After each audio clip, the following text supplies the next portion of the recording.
मैं तो सरकार से भी बोलूंगी, मैं तो योगी सरकार से भी बोलूंगी। आखिर योगी सरकार को इतना सब कुछ पता होने के बाद फिर सीमा हैदर से क्या लालच है? इतना सब कुछ पता होने के बाद सीमा हैदर से इतना लालच क्यों? क्यों सीमा हैदर को योगी सरकार भारत में रखना चाहती है? आखिर सीमा हैदर से ऐसा क्या लालच है योगी सरकार को, जो हमारी योगी सरकार बिल्कुल सीमा हैदर की बिल्कुल कॉली भरकर छोड़ ही नहीं रही है। सीमा हैदर इतनी पसंद है योगी सरकार को जिसका कोई लिमिट नहीं। बहुत अच्छी लग रही है, बेटी है, बहू है, हमारे उससे आई है, सनातन धर्म में गहनयन कर लिया है, फलाना कर लिया है, ढिकड़ा कर लिया है। मुझे तो ऐसा लगता है जैसे योगी सरकार भी इससे मिली हुई है। कभी कभी मुझे डाउट होता है अब भाई योगी सरकार भी मिली हुई है। लेकिन चलो सरकारों की बात तो छोड़ो, पहले एक बात जरूर कहना चाहूंगी, सरकार तो आनी जाने वाली है। आज सरकार योगी है, कल किसी और की भी सरकार आएगी। जब सरकार चेंज होगी, क्या हम जब उम्मीद रखें अब सीमा हैदर उस टाइम भारत छोड़ेगी? वो लड़की भी लेके जाएगा भारत की, ये मत सोचना फरहान खान अकेला चला जाएगा। फरहान खान भारत की लड़की भी लेके जाएगा साथ में, और फरहान खान भी जाएगा और अपनी तीनों बहनों को भी लेके जाएगा वो। तुम देख लेना, ये बात ध्यान रख लेना मेरी, इस बात को मत भुलाना, क्योंकि उसके अंदर एक मुसलमान का खून दौड़ रहा है, एक पाकिस्तान की खून दौड़ रहा है, एक पाकिस्तान की नागरिकता है उन बच्चों पे। कोई भी उनको नहीं रोक सकता। 1991 में राजीव गांधी जी की 1991 में हत्या हुई थी, और वो भी एक औरत ने की थी, एक औरत ने की थी। वो भी औरत बेचारी थी, बेसहारा थी और गरीब थी। जब हमारे देश के प्रधानमंत्री जी की हत्या कर सकती है आदरणीय राजीव गांधी जी की, तो कुछ भी हो सकता है भाई। जब हमारे देश के प्रधानमंत्री सुरक्षित नहीं, तो हम आम जनता कहां से सुरक्षित हो जाएगी? तो जनता कहां से सुरक्षित हो जाएगी? जनता के साथ तो भाई उग्रवाद घुस गया है। इतना सारा उग्रवाद भारत के अंदर पहुंच चुका है सीमा हैदर के थ्रू। एक सीमा हैदर छोटी हस्ती नहीं रह गई है, बहुत बड़ी हस्ती है सीमा हैदर। आज की डेट में हमारे भारत में इतना उग्रवाद फैला रही है, अब हम सोच भी नहीं सकते हैं। एक गांव उग्रवादियों को बसा देगी और हम हाथ पे हाथ रख कर मलते रहेंगे हाथों को और देखते रहेंगे। ये औरत इसी तरह से उग्रवाद को फैलाती रहेगी। जो सनातन धर्म के लोग आज बैठे हुए हाथ पे हाथ रख के, एक दिन याद रखना यही सीमा हैदर तुम्हारा क्या क्या करके जाएगी, तुम्हें कुछ भी नहीं पता। सीमा हैदर का बेटा फरहान खान जो राज बना रखा है जिसको, सीमा हैदर का बेटा फरहान खान खतना हुआ लड़का है वो एक मुसलमान लड़का है। आप लोगों को क्या भरोसा अब वो मुसलमान लड़का हमारी किसी हिंदू लड़की से प्यार कर शादी नहीं करेगा? क्या हिंदू लड़की को भगा के नहीं ले जाएगा? जरूर भगा के लेके जाएगा। एक पाकिस्तानी लड़का हमारी हिंदू लड़कियों को अगर भगा के ले जाए तो इससे बड़ी शर्म की बात तो हमें हो ही नहीं सकती है। अब जवान देकर एक बूढ़ी लाकर और एक जवान को हमने भेंट चढ़ा दिया।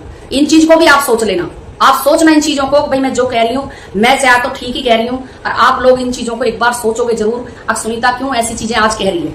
जो लड़का इन कामों को करेगा वो भाई क्यों नहीं करेगा? आज 12 साल का बेटा है उसका, 12 साल का लड़का है वो फरहान खान है जो 12 साल का है। क्या उसके अंदर से एक मुसलमान बाप का खून नहीं है? क्या उसके दादा मुसलमान नहीं थे? क्या उसका नाना मुसलमान नहीं था? या उसकी नानी दादी परदादी उसका खानदान मुसलमान नहीं है? या उसका मामा मुसलमान नहीं है? या उसकी मासियां मुसलमान नहीं है? या उसकी माँ मुसलमान नहीं है जिसकी कोख से उस फरहान खान ने जन्म लिया है? हम कैसे भूल जाएंगे इन चीजों को?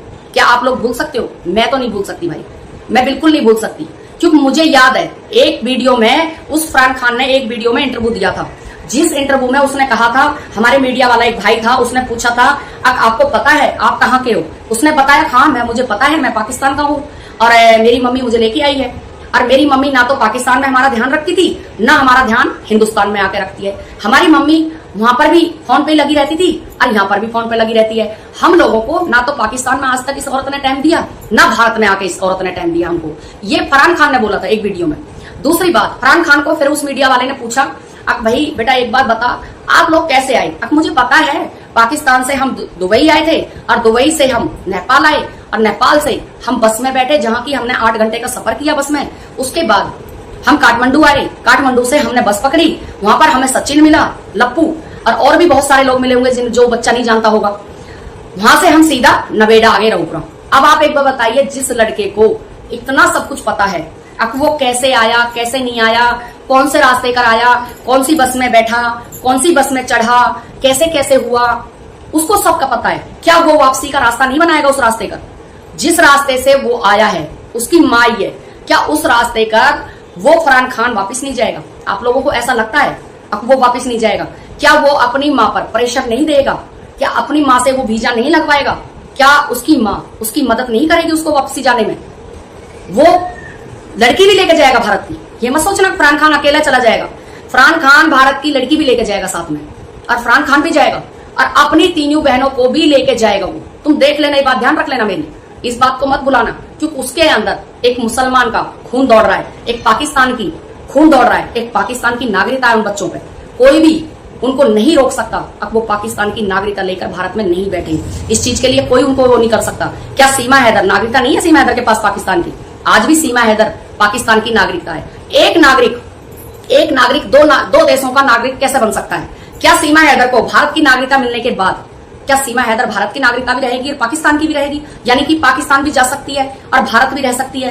तो दो देशों का नाश करने में इस औरत को थोड़ा सा भी दया धर्म नहीं आएगी, क्योंकि ये जब पाकिस्तान की नागरिकता है तो आराम से आसानी से जा सकती है। भाई मेरे पे ये रही पाकिस्तान की नागरिकता, भारत में घुसेगी तो बोलेगी कि देखो भाई ये रही मेरे पे भारत की नागरिकता, मुझे भारत जाना है, तो इसको भारत में पाकिस्तान में कोई नहीं रोक पाएगा। आपने देखा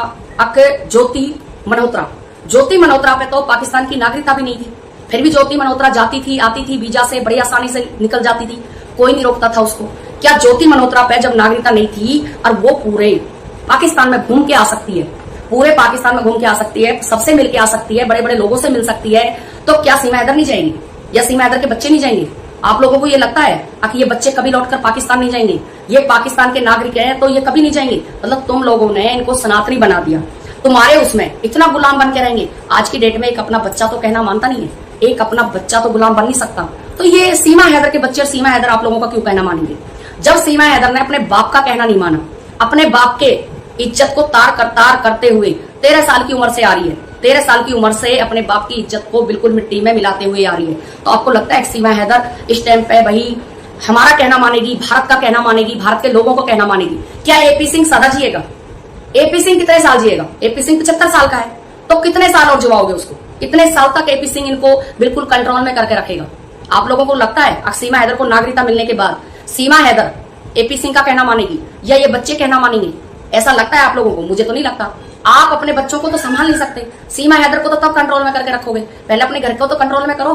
मैं तो ये कहती हूँ जो सीमा हैदर सपोर्टर हैं वो अपने घर को और अपने बच्चों को कंट्रोल में करें पहले, तब सीमा हैदर को कंट्रोल करने की सोचें। सीमा हैदर आज भी पाकिस्तानी औरत है और उस पाकिस्तानी औरत को कोई भी नहीं रोक सकता पाकिस्तान जाने से। वो औरत पाकिस्तान जाएगी, सीमा हैदर आना जाना करेगी, एक उग्रवादियों का गांव बसाएगी, एक छोटा सा उग्रवादियों का गांव बसेगा, फिर बहुत बड़ा गांव होएगा। फिर जैसे हमने अंग्रेजों से एक मुकाबला किया था, खदेड़ के अंग्रेजों से आजादी ली थी, ऐसी फिर हम सीमा हैदर से आजादी लेंगे। तो इसका मतलब तुम लोग तो ये चाहते हो ना, आ बैल मुझे मार, जबरदस्ती तुम एक उग्रवाद को अपने घर पाल रहे हो। क्यों पाल रहे हो? क्या हम जब उम्मीद रखें? आज जितना, मैं एक बात कहना चाहती हूँ, जितना एपी सिंह ने सीमा हैदर को सपोर्ट करने में, सीमा हैदर को नागरिकता दिलवाने में पूरी जान लगा रखी है, इतना किसी अच्छे काम में अगर करता और जान लगाता तो आज हमारा देश कहीं से कहीं पहुंचता, लेकिन नहीं, ऐसा नहीं किया इन लोगों ने, ऐसा नहीं किया। भाई ये करेगा भी क्यों करेगा? एक बात बताओ, एक गद्दार पैसे दे रही है, मुंह मांगे पैसे दे रही है, खुलकर पैसे दे रही है। एपी सिंह को इतने पैसे मिल रहे हैं सीमा हैदर से, इतना पैसा एपी सिंह को मिल रहा है, अब इतना पैसा हम सोच भी नहीं सकते।